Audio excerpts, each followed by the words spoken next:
All right, so my failure was I snapped the 1/8" cables that I had here. As an interim, I put in these 3/16 cables back into the system. But what I'm noticing here is that all my other pulleys I put bigger pulleys in them, but I happen to have those two small ones down there, and I just use them because they were rated for that cable. But what you look at here is I'm going to show you the video here of this kind of temporary system where I went ahead and got it moving, but you can see it rocking back and forth almost quite violently as its cables are binding around those two smaller pulleys. So what we want to try to do is get rid of that, and hopefully by changing it over to the bigger pulleys that it won't make a tight bend, and hopefully we won't fail the cable. So let me show you the cable and then the actual pulleys that I'm using to see how small they are, and also show you the cable that failed.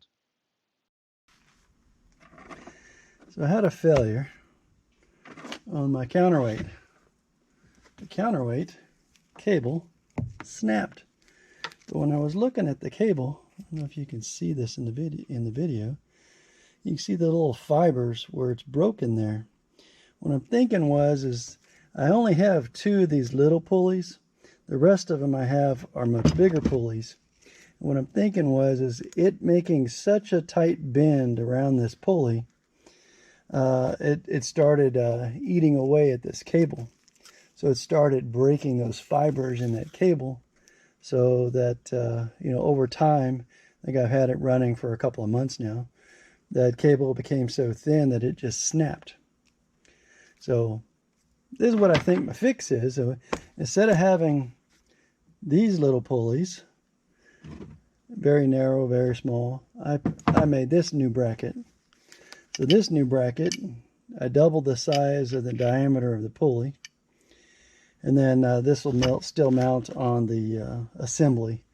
So instead of having two of these guys, now I have two of the bigger ones. And then these pulleys match the rest of my system.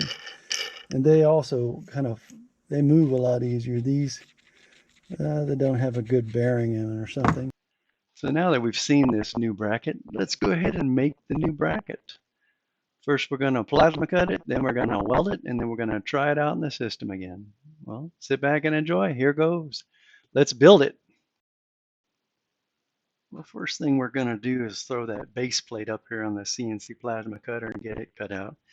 Then after that, we'll jump into those 4 tabs that'll hold those bearings, and here we go.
Now that we got everything cut, we'll go ahead and tack everything together.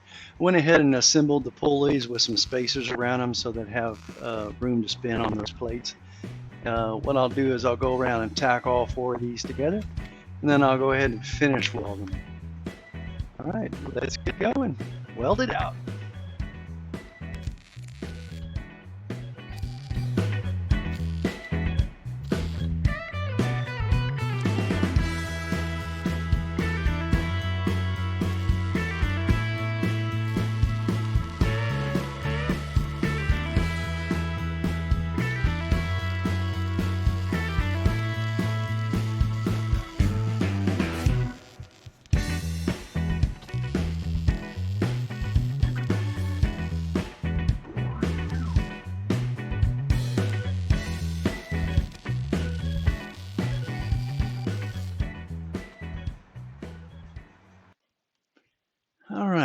got it painted, got it installed. Let's see how it works. Hopefully we got rid of that wobble. Here we go. All right, looking pretty smooth. I like it. Again, as the gate goes down, the counterweight goes up. And that way the weight is up there. And then whenever it needs to close, then it uses the weight to help it pull it up the hill. Let's see a detail view. So here we go. Let's see if we can get it going here. All right, you can see as it goes down here, not a lot of wobble. Nice radius on those bearings now. Bearings look like they're moving. Well, I think we got it fixed. I definitely think that cable is gonna last me now, so hopefully you won't see me on another fail video for quite some time on this counterweight, and well, wish me luck. Thanks for coming up on another project adventure with me as we fixed my counterweight failure. Got to see some welding, got to see some plasma cutting, and main thing is got to see my counterweight go up and down and not sit on the ground. So hopefully you enjoyed it. If you like it, please give me a thumbs up. And if you'd like to go on more adventures with me, go ahead and hit the subscribe button. Till next time, take care. Bye-bye.